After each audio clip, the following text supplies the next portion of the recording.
Oh, we are live.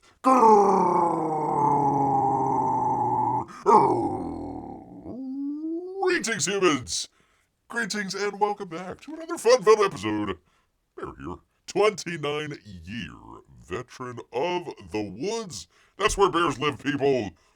YouTube's #1 review show by a bear. It's great to have all of you here with us, here today, bearing witness to the old bear out here. So good to have everyone here with us here today. P Money got beer on one screen, and the NHL playoffs on the other screen. Do not mention a certain save last night. Nightmares. Bears had nightmares all night long. All freaking night long, man. It's you had to do that right away, didn't you, P Money? Just shoving the knife right into beer. Anywho. Gosh dang you. P Money. Oh well. Anyways. Good to see Apex here. Hey, how are you? Hope you're doing well. And should I feel sorry for Bear that Florida is losing to Florida 2-0 in the playoffs? It's early. It's a seven-game series, P-Money. We could do a hockey talk, but Bear doesn't want to cry. Bear doesn't want to cry, man. There's no crying on Bear's stream. None whatsoever. Anyhow, great to have Melissa and Amy here. Good to have both of them here. Great to have. And Henry. Holy cow, we got a whole bunch of people here. Great to have all of you here with us here today. Gosh dang it, people. Beer has to gotta make a confession here, right off the top. Right off the top of the show here. You know, usually we kind of do a little bit of intro, yada, yada, yada, talk. I like to do a campaign updates. Kind of let everybody know what's going on in the... Oh, we'll let all of you know what's going on in the crazy world of Comics Game. But that's just the campaign world out there. They're doing some construction for God knows how long. And they like cut the cable line from Bear. Like the other a couple days back, maybe about a week or so ago. I haven't been able to get emails ever since then. So we're going to do kind of a abbreviated campaign update, I hope. Hope that's okay with all of you. Amy says, doesn't that mean Florida is also winning against Florida 2-0? There you go. That's the way to think about that, Amy. Thank you. Thank you for having Bears back here. Oh God. Anyhow, so I just want to kind of jump through it because we had one campaign gonna be ending tonight, people. So if you enjoy the Narwhal arts, you probably saw Bear's previous show. If you haven't, go watch the show, people. We actually did a review of Titan Mouse of Might, and that actually ended up in Bear's top 5 books here. So one of those books as well, Earthbound. So his kind of continuation of Earthbound. He calls it Grand Prix, part 2 of 6. It ends tonight, people. You've got 8 hours. 8 hours from right now. So if you're watching this later, people, it might be gone. So please, do go check out old Narwhal here. Push him past 1,000. Pardon me, 3,000. He's already past 1,000. Push him past. Let's push him past 100 backers out there, people. Not a expensive book at all. I think it was like 15, 20 bucks or something. So please do go check that out, people. If you saw... Wait a minute, where am I? What's going on here? If you saw Bear's show maybe about a week or so ago, we were talking about Black and White. I was like, yeah, hey, people, go check out in Black and White too. You can still get it. People, you cannot still get it. So, Bear apologize. Well, wait a minute. What do I have to apologize for? You should have gotten it when Bear sold you to. Now you can't, man. It is El Dono. But, you can go check out the box opening. P-Money said that Bear couldn't do that box opening. He did. He did, man. Multiple cameras, multiple resolutions, different color fields. Man, oh man, they said it couldn't be done, but it was done by a bear. So do go check out that video. I was going to say go check out Black and White too, but you can't. You can't anymore. You can check out Kid Carter. Do go check that out. We always try to check in on Uncle E. 613,308. You could be that one that pushes him past 4,680. 680 out here. Uh-oh, something's going wrong with my... What the hell's going on with the... Oh, it's behind. Never mind. One of these days, beer. Professional show. Professional show for you good people. Amy says, I'm glad Black and White had a successful campaign. It was good. I need to read the book. I've read the first one. I haven't read the second one just yet. It is in the stack, people. The whole stack of books. Beer's just going to take some time off. Sometime, maybe this spring or summer, just read him some books out there by the old river there. There you go. P-Mike says that was a great review of you did of Titan. Honestly, that was one of your best shows in his opinion. Well, thank you. It was just Bear and P money, but thank you for being there. Thank you for keeping Bear company, including the oh, Bear gets a chuckle out of it every time. The cannibals. They were going to be eating Brandon's uncles. Funny stuff there at the end. What did you say? It was the longest that you had ever heard that Bear was laughing. So, if you haven't gotten to check out that show, don't do it right now, people. You're already here, but do check that out at some point. Good stuff. I don't know. Maybe break that off and do its own review. Maybe think about that. Speaking of which, please do go check out Titan Mouse and Bite. It is still up. It is still up. 13,222. 194 backers. We can push that over. We've got enough people here. We've got enough people here to push that over 200. So if you haven't gotten Titan Volume 3, Bear recommends it. Down there in the description, you've got the link. You can go check it out. Check it out, people. Apex says, I have the original 90s black and white number 3. Very cool. Very cool. Bear on the first campaign was able to get, I think it's 1 and 2, if Bear remembers correctly, of the original 90s. He had some of the stuff from Image in there. I think there was an ash can in there as well. Some really rare stuff. So there you go, Apex. Congratulations, sir. Sounds pretty cool, man. Sounds pretty cool. I would definitely recommend checking out the, I don't know, how would he describe that? Kind of a, it's not a re-release, a remastered? I think that's maybe how he talked about it, is remastered. So there you go. Oh, I am behind on the chat here. There we go. I'm sorry, people. Sorry about that. Amy says, now I need to go see it. Longest continual Bear laugh in an episode. That's true. The few times that Bear has literally cried on screen. Oh, God. We have standards here in New Zealand. We don't just eat any white person that jumps out of the sky. Gosh darn it.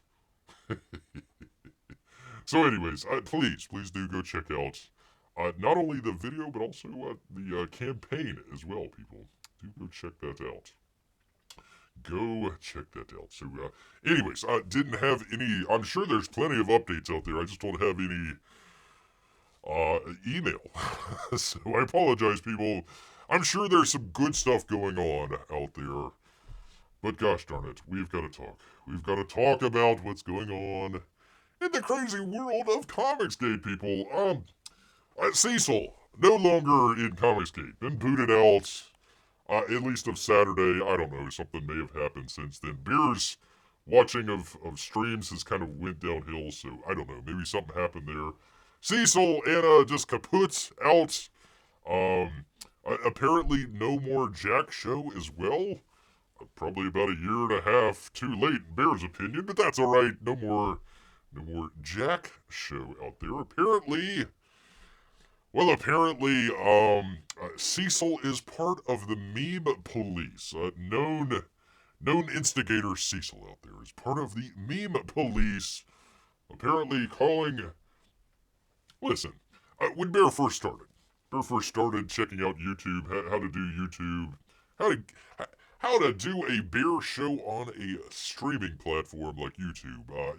The ins and the outs, the etiquette, that sort of stuff. Kind of one of the first things that they kind of tell people is, you don't make your own show.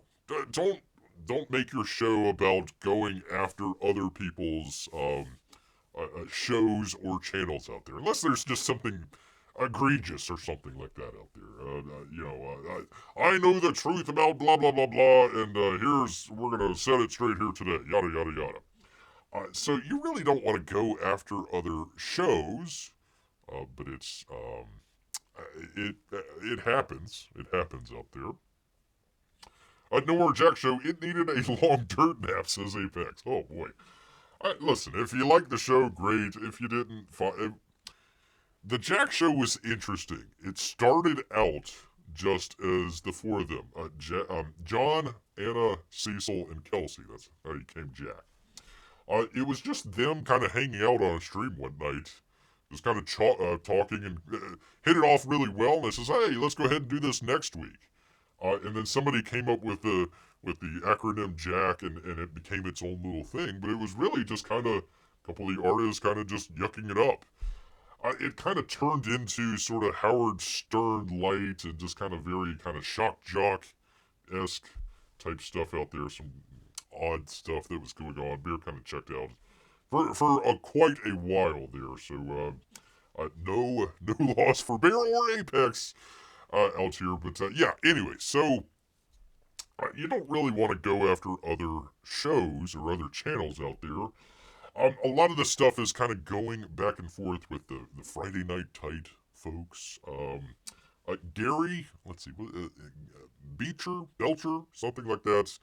His name's out there. I'm not trying to dox the guy. Nerdrotic, if you know that. He's got very interesting logo. He's got the glasses and the beard, kind of interesting there. But Nerdrotic, apparently, and I don't know if she is out there or not. A lot of the wives or girlfriends of the people that are doing the shows, don't want to have anything to do with YouTube and kind of stay out of it and everything.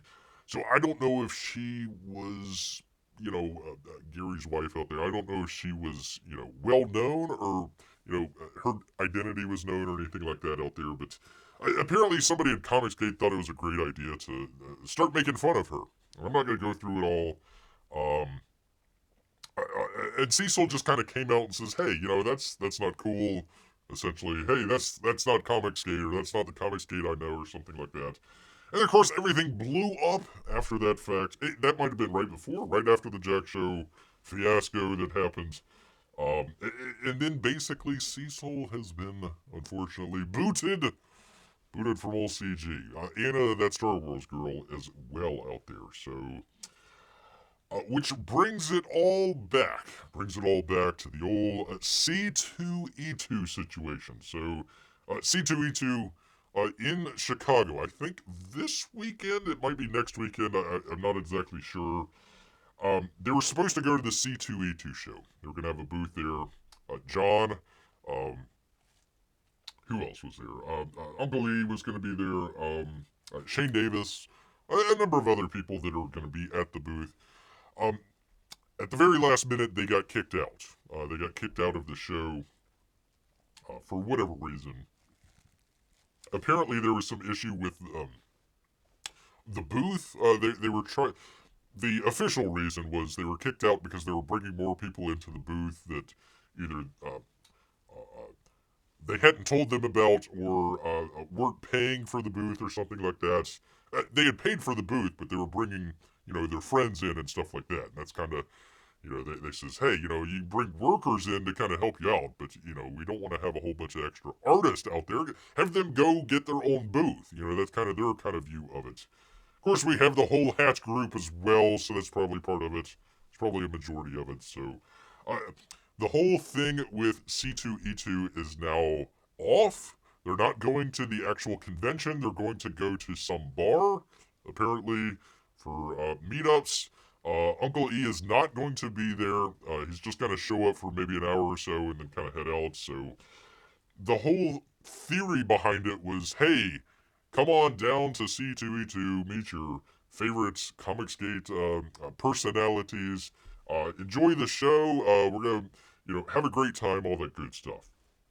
So let's see. Cecil's not going to be there. That was the whole thing with their comic book. They came out with a comic book to be able to pay for Anna, Cecil, a number of the other people. I think Mandy as well. I was supposed to come down there and hang out, yada yada yada. So that's not going to happen. So now you're bringing a whole bunch of people to Chicago to a convention that they're probably, well, they can go to it, but shoot, they might, the fans might get kicked out as well if they knew that they were Comicsgate. So you're having this whole thing in Chicago just to essentially meet up at a bar for a couple hours and maybe or maybe not get a couple books signed. I'm not so sure if that is completely worth it. So, let's see. Amy says they turned on a friend because he stood up for a man's wife. Correct. Essentially, they were I won't get into it, but essentially calling Nerdronic's wife fat. A little bit more involved in that, but yeah, essentially that. And it's like, really, you know. Bears had his issues with the Friday Night Tights people like a year and a half ago. Probably right around the Zack Snyder stuff. So, not trying to defend or anything like that, but okay, you got your issues with Nerdrotic? Okay, fine. Go out and deal with that. That's fine. I'm not gonna go check it out, but hey, if you want to make videos about it, okay. But yeah, it was going after his wife, and it's Cecil was like, hey, that's not cool. We shouldn't be doing that, and apparently that blew up into a whole thing. Again, Bear's not on Twitter. He's not, in tune with all of the ins and outs, but just catching it on Shane Davis's show the other night. By the way, the interesting thing about that was Shane was like, oh yeah, we had kind of planned all along that we might get kicked out. Oh, really? Really? So you're bringing all these people down to a convention, spending all this money, and you kind of figured that you were going to get kicked out anyways? Why even, oh, we'll go to another one, probably in New York or something like that. So, yes, Amy, it's no bueno at all. No bueno at all.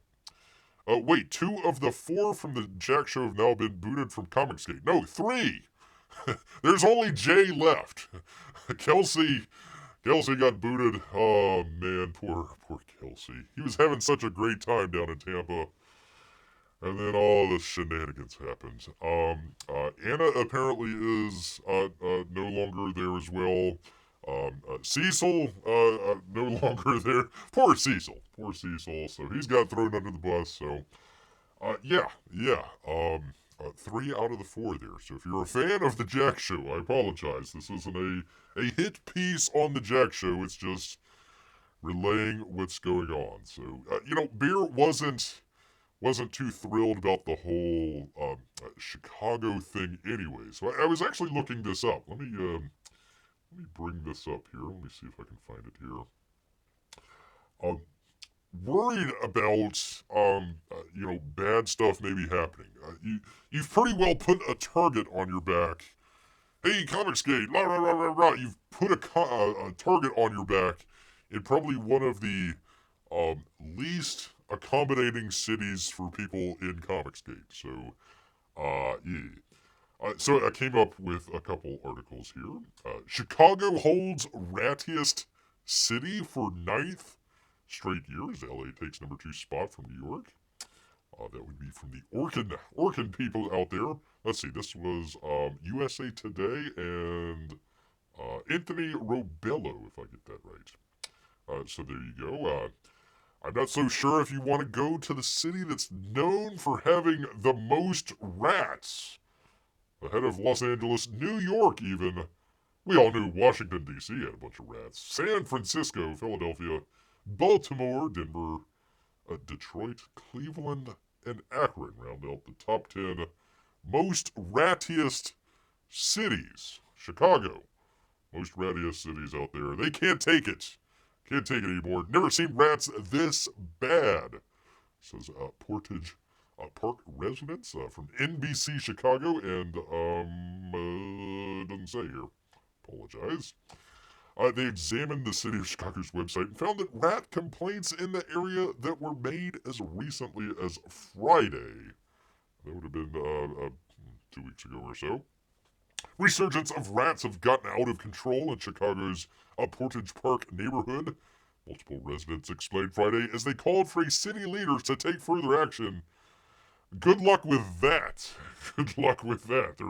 They are trying to figure out their pronouns out there. We've never had a rat problem like this. I've been here for 71 years, says resident Diana Garza.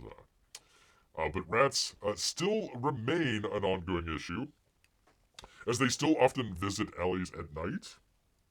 Yay! She told me I have rats in the garbage. There's a rat hole in the yard next door. So rats in New York, or excuse me, in Chicago. Also, people, listen, I hope nothing bad happens. I hope everything goes just swimmingly out there. I hope everyone has a great time. Once again, I went and checked this out. So just the other day, also NBC Chicago. A date set for visitation and funeral for fallen Chicago police officer. Dates of fallen Chicago police officer Louis Huescara. A visitation and funeral have been set as police continue to search for a person of interest in the case. Be laid to rest on what would have been his 31st birthday. They're mourning the loss of the officer in the line of duty to the violence he worked to protect our city from. Will forever support his family and carry on his legacy of service and kindness. Looks like a nice guy there, R.I.P. Officers found Huescara near his home, reporting that he'd been shot several times. Rushed to a nearby hospital where he was pronounced deceased. He's on his way home after a shift.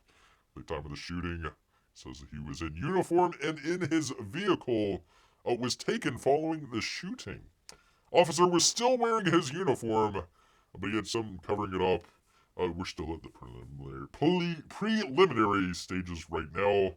Police are investigating the circumstances of the shooting, including whether the incident began as a carjacking. They carjacked a police officer. If they carjack a police officer, how do you think your normal Comicsgate visitor is going to fare in the lovely Windy City? Lovely Windy City out there. So once again, if you are going to Chicago, please, travel in groups. Look out for your friends out there. Try not to wander off the path too far. Just a lot of stuff going on in Chicago that I hope people are aware of, and I hope that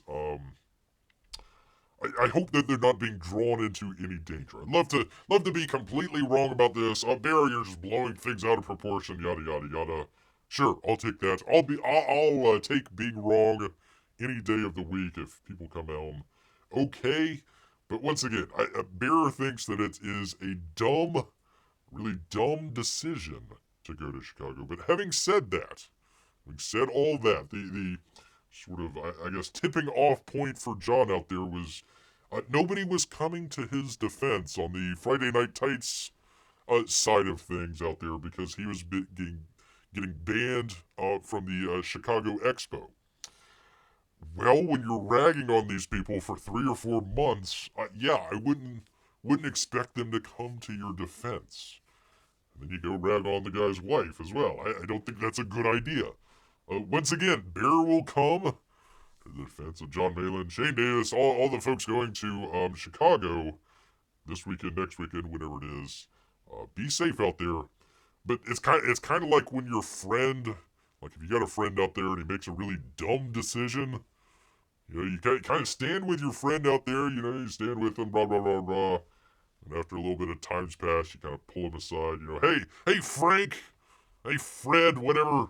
That was a really dumb decision that you made. Don't do it again.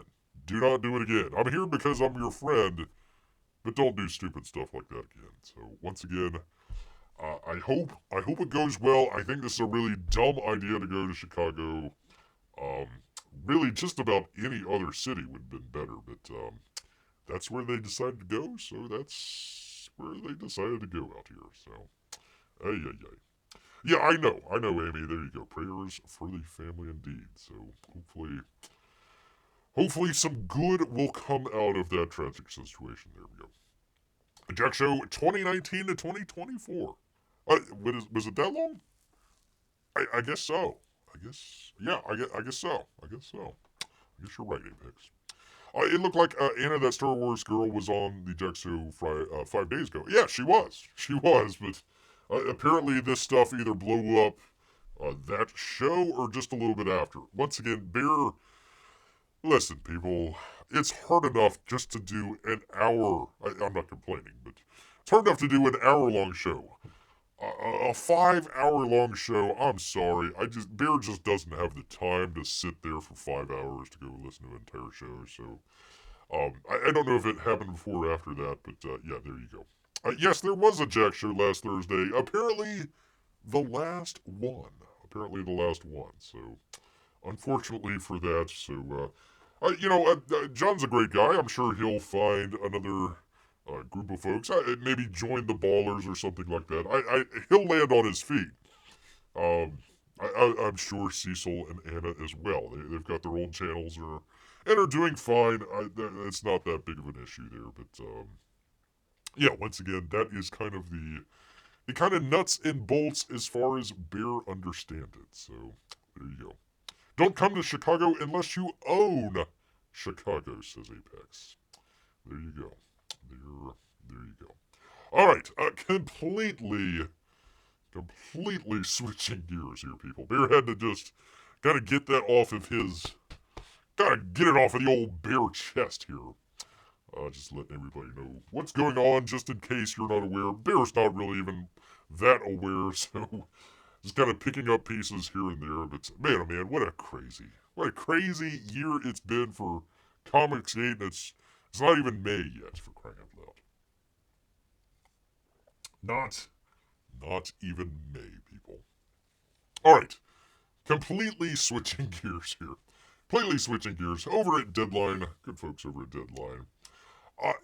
This is a very interesting. Let me just go back here real quick to kind of set the stage here.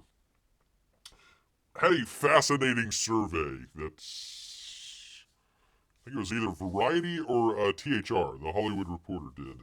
I forget which one here. Where they did a survey, different nations out there. Who's going to the movies? America was at the lowest. 15% frequent attendance, 42% infrequent, 43% no attendance at all. I think infrequent was you saw a movie maybe every month or every other month or something like that. Frequent, I think, was, you probably saw 2 or 3 movies a month, maybe every couple weeks or something like that. So just wanted to set the table here. Very, very few people going to the movies already, and we can kind of go through the reasons why here in just a minute. But we had a studio go under. Here, so let's get right on into it. Oh, hold on. There are many lovely places to visit, says Amy. Places with smaller rodents and less crime. I would say, hey, come on down to the next Tampa Bay Comic-Con, but that got completely, I don't even know if they even wanted to go to the Tampa Bay Comic-Con, that, you can turn that ship around. The whole Dungeoneer stuff. I mean, literally, people were just going to Tampa Bay, having a good time, and now you're, a bunch of sex perverts. It's like, Bear didn't even go to the dungeon, for crying out loud. The castle, they say. So, you've already burned those bridges. But, yeah. Watch. It's going to be New York. I bet you the other one is going to be in New York because, darn Yankees. That's what I say. Gosh darn Yankees. There's a rumor of a new Jack show with EVS, Dick Masterson, Vito, and Mint Salad. Isn't she the kind of kooky lady? It could be fun. it could be fun. It could be fun. Yeah, I guess. I don't know. How do I put this? I, I like EVS in small portions. When he's on literally every other show, it just kind of gets repetitive. Again, I'm not, not blasting the guy or anything like that, but the kind of thing in of entertainment is you always want to leave them wanting more, instead of just kind of getting oversaturated. So, I mean that's fine. I guess I don't know. I don't know where they would go with it. Um, sure. Sure, why not? What the heck? That's fine. That's fine. New Jack show. I don't know what they would. Let's see. It would be called the EDVM. EDVM. EDVM. Yeah, go to the EDVM show. All right. Anyways, people. In Inconvenient Truth, we all remember that. Director Davis Guggenheim of the Guggenheim family asks who will replace the social impact made by participants' movies. They give you a note here. Filmmaker and producer Davis Guggenheim directed 2006 In Inconvenient Truth featuring Al Gore. The film won the Oscar. This comes up repeatedly, so just keep that in your back pocket. And helped put Jeff Skoll's social impact-driven production company known as Participant Media on the map. It also sounded the alarm about climate change has become more pronounced since. No, it hasn't. Al Gore said that New York City was going to be underwater. It's not, spoiler alert, it's not. The film was released in addition to documentaries. A participant was also responsible for Oscar Best winners such as Spotlight, Green Book, and Contagion. Another timely topic. I don't think, did that win a Best Picture? Really? Wow. Guggenheim is a co-founder of another studio and more recently directed and produced still a Michael J. Fox movie which won 4 Emmys, yada yada yada, blah blah blah blah blah.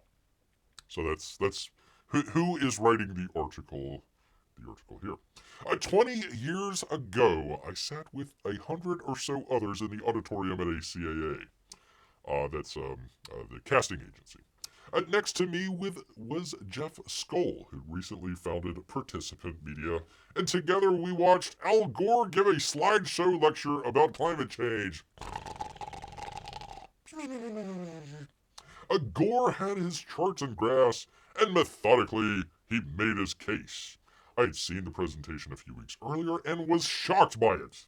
I felt the weight of the message and the urgency behind it. I wanted to help share it with the world, but I was dubious about how. I think we all were. How in the hell can you turn a slideshow into a documentary, let alone a piece of entertainment? You can't. It's Al Gore. But we continue. After the lecture, a group of us went upstairs to a small conference room, and we all turned to Jeff. He didn't blink. That's gotta hurt. We can't waste any more time. Don't wait for the lawyers or contracts. Start tomorrow. The 5 of us, yada yada yada, jumped into action 6 months later. The film In Inconvenient Truth was at Sundance. The doubts persisted. After seeing the movie, the head of a major movie studio said, "Don't fool yourselves. No one's going to pay for a babysitter to go watch this in a movie theater." Head of major movie studio, you are smarter than 99% of the people working in Hollywood today. He expressed a common wisdom, but he was wrong. Jeff saw something that even those of us who made An Inconvenient Truth couldn't. The dollars and cents of investing in a film was only part of the calculus. No, that's the entire reason. Literally the entire reason. A film that could land. That the right film at the right time, right moment rather, could make an impact. Apex says, I liked Al Gore as Man Bear Pig. No relation. No relation whatsoever.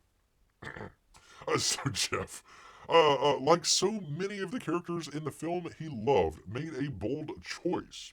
With that choice, he helped bring Al Gore's urgent message to millions all over the world, and it moved the needle, not just with awareness, but with policy. Okay.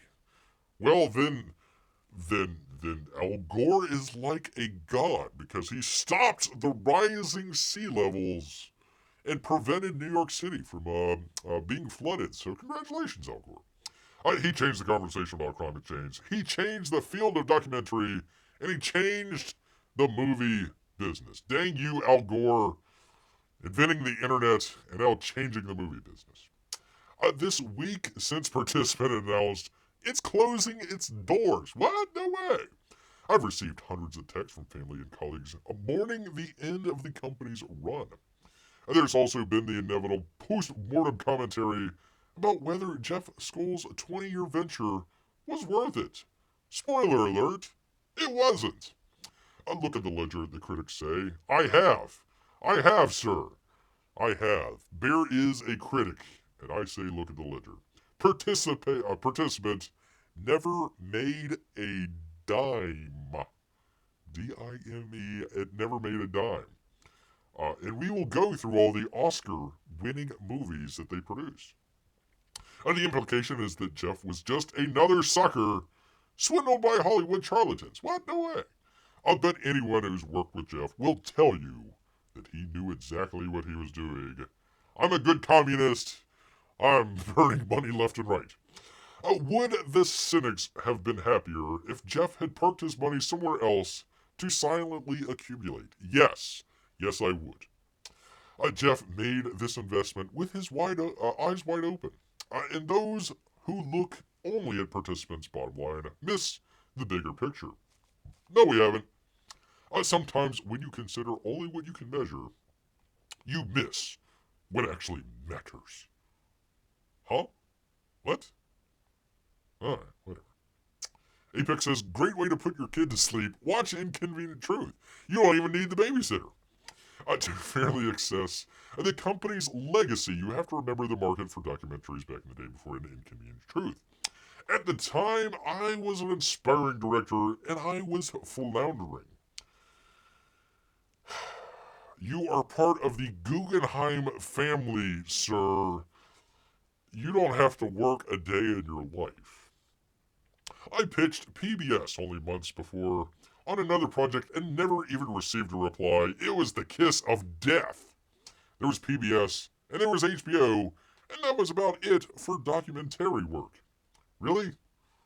Go tell Michael Moore that. He had a award-winning and successful series of documentaries well before An Inconvenient Truth. Look at the documentaries now. Look at all the films premiering every year at Sundance, Telluride, and Toronto. Look at the range of documentaries available on all of the streaming platforms. No, thank you. Even with the current constriction in the market, it's hard to overstate the expansion of non-fiction storytelling. Now, if you're a devoted Bear listener out there, we had a story, gosh, I don't know, about a year ago, 8 months ago or so, they had a documentarian who was basically saying, yes, of course, what we're putting in our movies is not true. It's more for the message. The message is more important than the actual truth. Not only in the growing network of filmmakers making work, but also in an audience that is hungry for more. Really, if there was an audience that's hungry for more, then why did Participant go out of business? This is the industry that Participant cultivated. This is the world that Jeff helped create. And of course, it's now gone. He didn't do it alone, of course. He had the good sense to hire and empower the best creative executives, including yada yada yada, blah blah blah. Let's see, Citizen 4? I don't know. American Factory? Anybody heard of that? Spotlight and Roma. Bear actually had to look up Roma. It was a black and white film, subtitled. It was all in Spanish. It was in Mexico. A black and white film set in 1970s Mexico City, about a domestic worker having trouble with the family whose house she's cleaning. Gee, I wonder why it didn't do that well. A participant also became a beacon for scores of filmmakers out there who, like me, were guided by Jeff's simple idea that story can shape how we see the world. Wow, nobody's ever thought of that before. A participant made films about women's rights, workers' rights, public education, journalism, and racial injustice. Gee, I wonder why they went out of business. And they won every award you can name, not just in docs, but on the fiction side too. Some of the movies didn't work. Some were great but never found a home in the marketplace. Jeff was okay with that, because he's a communist. He accepted financial loss in pursuit of something more elusive, but in my mind, more important. Communism. Hollywood's in a funk at the moment. With the hangover from the pandemic and the shadow of the strike. Or you're just putting out terrible, awful movies that nobody wants to go see. Once again, where is my survey here? Again, almost half of the and this was from, it was either, I think it was a THR. It might have been from Variety. So they're doing the survey based on their own people. So these are people that are either in the business or are really connected out there, movie watchers, that sort of deal. So the people that really want to go to the movies, not just, Joe and Jane in, Nebraska somewhere, actual people that, hey, movies is my thing. Almost half are not going to the movie theater. Not at all. He continues, but I look past that and I see the returns on Jeff's 20-year investment in participant paying off in beautiful, immeasurable ways. Me too, because it's out of business. Still, participants' absence raises questions for all of us going forward. Who will step in as the next champion for the stories that don't fit in the current business model or in the accepted common wisdom? Who will make the next good night and good luck? I think that was another black and white film, something about 60 Minutes or something. I don't know. The next RGB, oh boy, who wants to go see that one? Yay, how'd that work out for you? The next Citizen 4, I've never heard of that. Or Roma, a black and white film in Spanish. Yay. And what will Hollywood look like if no one does? The reason why it went out of business is because they went looking for the message first and then tried to find the audience to talk to. The message was more important, whether it be, where was it here? Let me find it here. Women's rights, workers' rights, we all know what that means. Public education, wink wink. Journalism, oh boy. Racial injustice. Huh. Hey, you forgot trans. You forgot the whole trans community there. Maybe if they made more important trans films out there, maybe they'd still be in business. No, of course not. Of course not, man. Listen, when your message is more important, when you do, the bottom line is important because people want to go watch movies. And if they don't go to the movie theater to go watch the movies, you're not going to make any money. So if your really important message that you want people to go see, even, Joe and Jane there in freaking, Nebraska somewhere, they gotta go want to go see the movie first. And it's gotta be entertaining. Instead of just freaking, where is he? Al Gore. Oh boy, Al Gore. We can go to sleep now, people. So there you go, people. I don't know if many people have heard of participant media out there. Of course, once Bear talks about it, now it will go out into the ether, and everybody, oh yeah, participant media, yeah, haven't you heard, blah, blah, blah, blah, blah. So there you go, you heard it here first. There you go, people. Social impact just doesn't really impact the bottom line, and they went out of business. By the way, Al Gore, the whole thing with the inconvenient truth was completely false. None of the stuff that he said came true. He ended up selling his company to, was it Abu Dhabi? Qatar? One of those places in the Middle East that sells, what is it? Oh yeah, that's right, oil. oil and gas. They sell oil and gas there. So that's who Al Gore sold out to. This guy worth $1 billion. He doesn't need to work. They got all the Oscars. I mean, literally, Spotlight, Green Book, Contagion, a number of the other ones out there. So literally, you got the Oscar for the best picture, best writer, best director, yada yada yada. I mean, in days past, when you had the Oscar, that meant, hey, people are gonna go watch, even if they didn't go see it in the theater. Hey, maybe I'm gonna go see this film after all. It's got the cachet behind it. They still couldn't even do that. They still couldn't get people to go check it out. It literally bankrupted the company, trying to do social justice out there. So there you go, people. Even Jerry Seinfeld is in on it, people. He says the movie business is over. Disorientation replaced it, he says. Let's see. From Deadline. It doesn't have the author here. Jerry Seinfeld is making some statements about the movie industry as he makes his feature directorial debut in Netflix's Unfrosted, a comedy about the creation of Pop-Tarts. Oh, wow, we've really hit the bottom of the barrel, haven't we? Well, if it's Jerry Seinfeld, I'm sure he'll find some way to make it funny. In the new interview, the stand-up comedian reflects on his experience in filmmaking at this point of his career. It was totally new to me.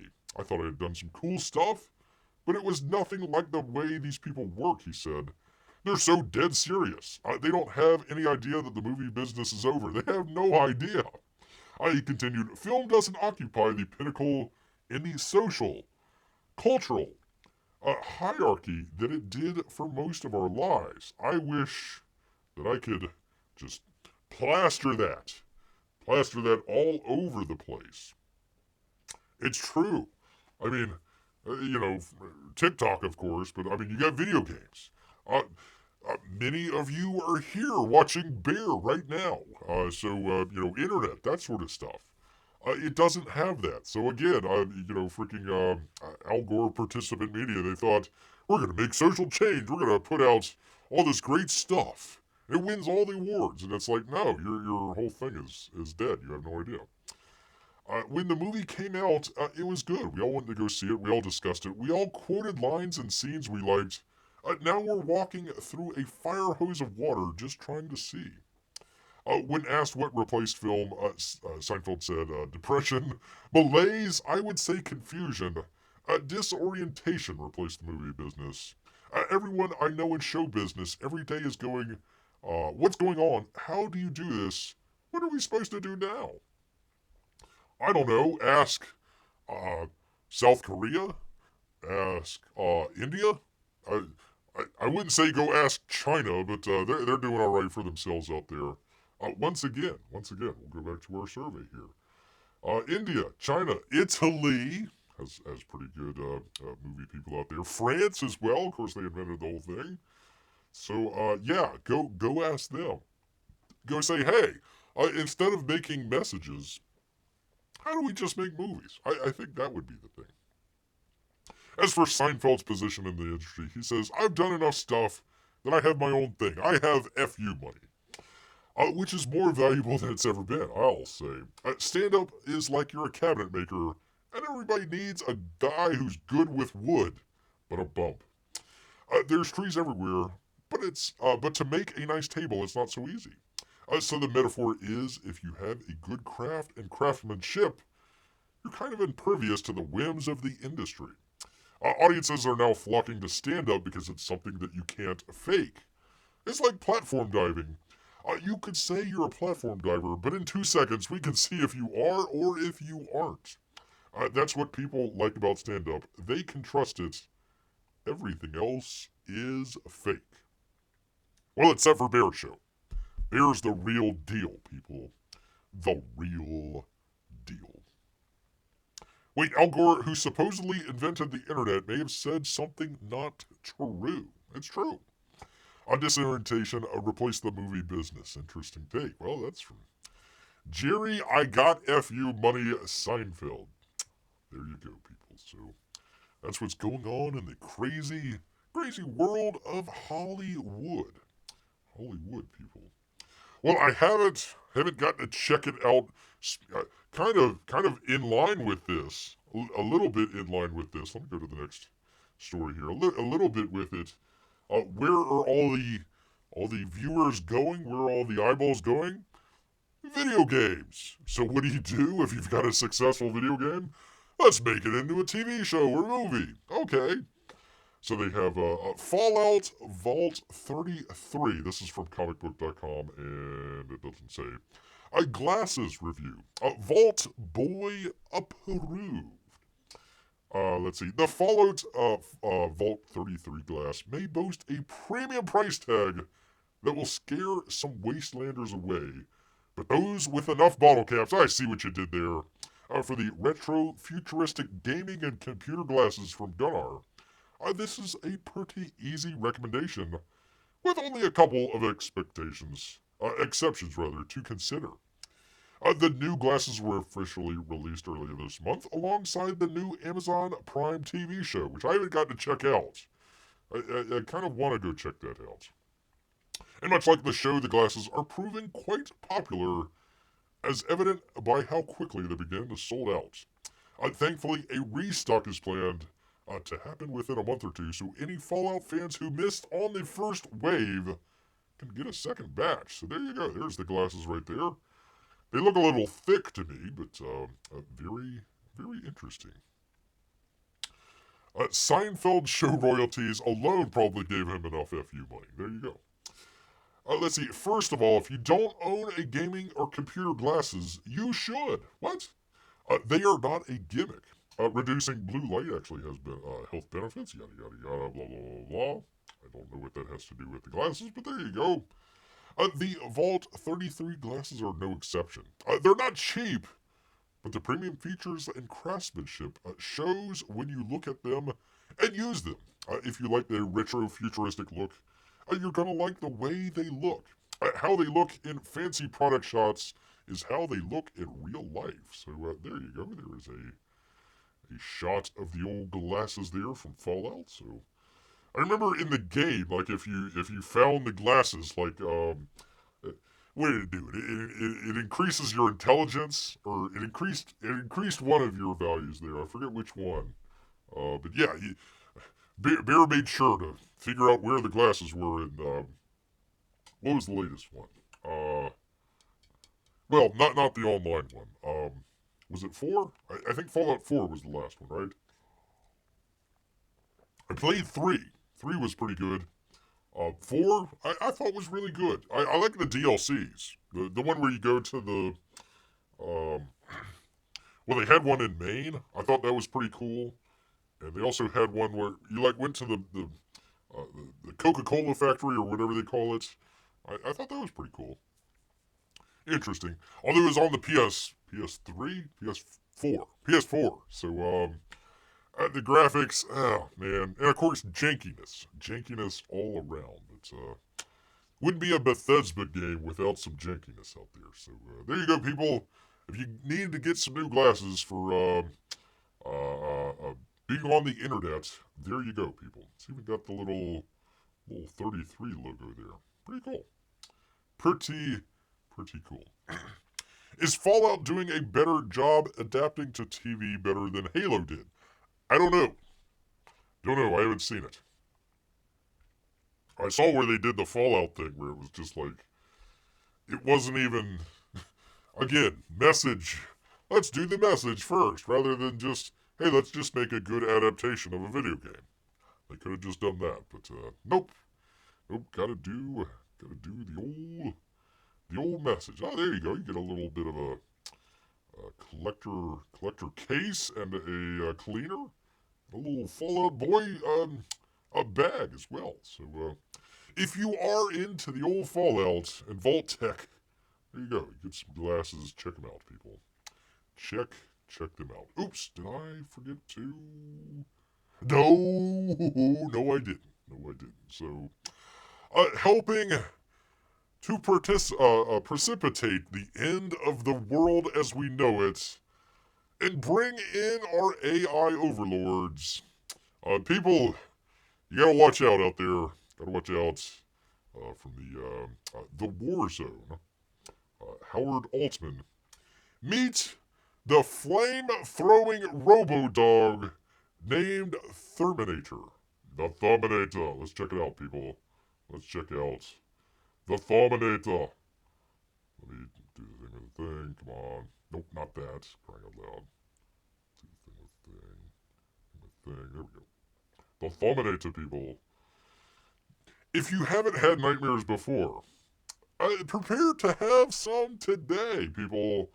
With a robotic dog walking around the woods with a flamethrower strapped to its back. What could go wrong, people? What could go wrong? I don't know.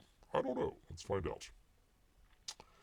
What walks on four legs and can burn you to a crisp, as the TWZ.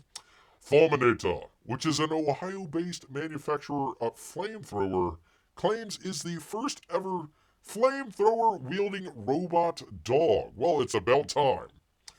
Armed with the Throw Flames arc flamethrower, the Thermonator is able to remotely shoot a 30-foot-long stream of fire. And people, it is available to purchase for $9,420, the company says on its website. The Thermonator is able to deliver on-demand fire anywhere, which says is the oldest flamethrower maker in the United States. That would be Throw Flame. There you go. Look at that dog setting fire to the woods. He's not going to lift up his leg on that one. He's going to set fire to it. This system is operated by a first-person view controller, popular drone controller concept that's gained notoriety in the Ukraine, guiding deadly drones from both sides onto targets. I wonder what could be next. The flame is aimed by a laser mounted on the flamethrower unit. What could go wrong, people? What could go wrong? I have no idea. Let's check this out again. Hold on. Oh, nope. Gosh dang it. Stinking freaking. Nope. I want it. Go back. No, not the commercial. For crying out loud. Go back. There we go. Sorry, people. There we go. The flame-throwing dog. Uh-oh, what happened? The robo-dog itself is guided by light detection and ranging, or LiDAR, a low-power, eye-safe laser technology. That's alright. Your eyes are safe while you're being burnt to a crisp, which measures light reflected from short pulses to quickly and accurately make 3D maps of the environment. Such systems are used for surveying and even in some self-driving cars. LiDAR has become popular for drones that are meant to operate in dense environments, especially urban ones. Gee, I wonder what could go wrong. The arc flamethrower is attached to the Robodog via Picatinny rails found in firearms to attach scopes, lasers, bipods, and other accessories. Gee, I wonder what could go wrong. According to Throw Flames literature, the Thermonator can be used for a variety of purposes, including wildlife control. Wait, what? Wildfire control. Pardon me. And prevention. Wait, so you end a fire by starting a fire. Okay, makes sense. Agricultural management, conservation, snow and ice removal, clearing out the yard at Columbia University, as well as entertainment and special effects. A flame-throwing robodog, however, has potentially far less benign applications. You don't say. Flamethrowers have been used as weapons since Germany. Armin fielded them in 1911, yada yada yada, to burn out enemy positions like pillboxes and other hardened targets, as well as to clear trenches and to, quote, spark fear. Spark fear out there. Yes indeed. Yes indeed. So anyways, there you are, people. There is the jumping robotic flame-throwing dog that will haunt your nightmares for years to come, people. Oh, joy. Oh, joy indeed. So, there you are, people. Something to Something to think about and ponder. Ponder out there, people. Yes, indeed. Who was the? Let me see who the. Howard Altman is the author here at the TWZ. Not to be confused with TMZ. Completely different. P-Money, for one, welcomes our robot dog overlords. Beer selling out his show to coffee advertisers. It was just a matter of time. That's right, people. Go get King Harv's coffee out there if you're gonna get some coffee. I get nothing for it. Gosh dang it, Harv. Gosh dang it, I need some salmon money out here, man. Need some freaking salmon money. So, anyways, a good way to end it on there with the robotic flame-throwing dogs of the future. They're here right now, people, and you could buy them for the low price of less than $10,000. There you go. All right, Amy, is there going to be a DNQ tonight, or are they taking the week off here? We will see about that. But let me, before we check out completely, I gotta say thanks to everybody. Apex, of course. Come on back, man. Great to have you here. Amy and Melissa as well. Henry, I hope he's still around. Oh, he is listening while driving. Oh, well, don't let us tear you away from the roads, sir. Don't let us tear you away. And, of course, P-Money as well. And all of our Russian bots and lurkers. We do appreciate each and one of you. Try and do this every Wednesday and Saturday. Well, there's a game on Saturday. I think it's early, P-Money, so we should be able to hook it in here. But if Beer happens to be absent on Sunday, it's probably because he's crying. Probably because another just awful game has happened. So, once again, we shall see. A 1-1 Leafs and Boston. Well, go. I don't know. Can they both lose? Really? Can we just make sure that both teams lose? That would be nice. I was really hoping that Tampa was going to play Boston, but that's not how the cookie crumbled, man. Not how the cookie crumbled. We had our Stanley winning a player last night that got traded to Florida, score the game-winning goal against us. So that's how it's going, man. That is how it's going. So again, all right. I don't see anything from Amy, so I guess they are not doing a DNQ. So we shall hopefully see you Saturday. If not, come on back here Wednesday. We'll be doing it then. Try to do it every Wednesday and Saturday, about 8 o'clock, or whenever Bear hits that button to go live. Whenever that happens. So, all right. Well, people. All this talk about flame-throwing robotic dogs somehow has made Bear hungry? So he's gonna head back into the woods. So until next time, people, grrr, a grrr. Night, everybody.